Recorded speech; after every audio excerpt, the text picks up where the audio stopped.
Suster, Ibu, Bapak, Saudara-saudariku, sahabat Lentera Sabda yang terkasih. Hari ini hari Senin tanggal 16 Oktober 2023. Bersama dengan Bunda Gereja kita memasuki hari Senin biasa pekan yang ke-28. Permenungan akan saya dasarkan pada bacaan Injil yang akan diambil dari Injil Lukas. Mungkin kita pernah mendengar istilah jas merah. Jangan pernah melupakan sejarah. Sejatinya kalau kita belajar sejarah, kita belajar tentang dinamika pribadi-pribadi yang lebih dulu hidup daripada kita. Mengapa kita perlu belajar sejarah?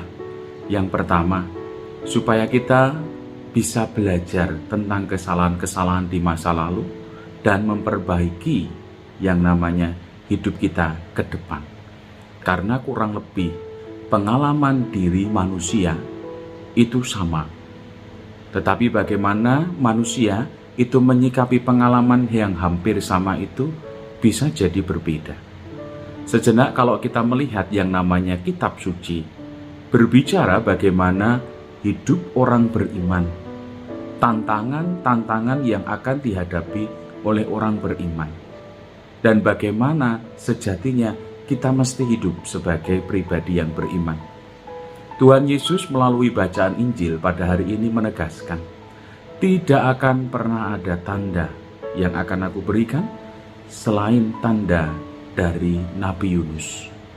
Kita ketahui bersama bagaimana Nabi Yunus diminta dan diutus oleh Allah ke sebuah negeri yang bernama Niniwe, di mana orang-orang di Niniwe itu hidupnya jauh daripada Allah. Dan Nabi Yunus diminta untuk memberi warta pertobatan. Bertobatlah sebelum hukuman Allah itu akan ditimpakan kepadamu. Dan kita bisa melihat bagaimana orang-orang Niniwe mendengarkan pewartaan pertobatan dari Nabi Yunus. Mereka kemudian bermati raga sebagai bentuk niat untuk berubah di hadapan Tuhan.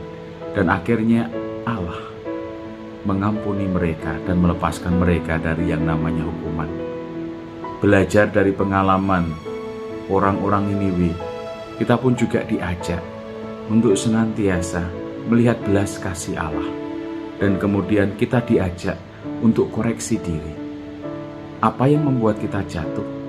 Dan bagaimana Allah yang senantiasa membuka diri, mengampuni kita, kita diajak untuk datang kepadanya, memohon pengampunan daripadanya. Sekali lagi, belajar dari pengalaman-pengalaman hidup di dalam kitab suci semakin membantu kita menjadi pribadi-pribadi yang semakin beriman. Berkat dan juga rahmat Allah senantiasa memampukan kita dan juga senantiasa mendampingi kita di dalam perjalanan hidup kita. Berkat Allah melimpah atas diri kita, komunitas dan keluarga kita, Bapa, Putra, dan Roh Kudus. Amin. Lentera Sabda.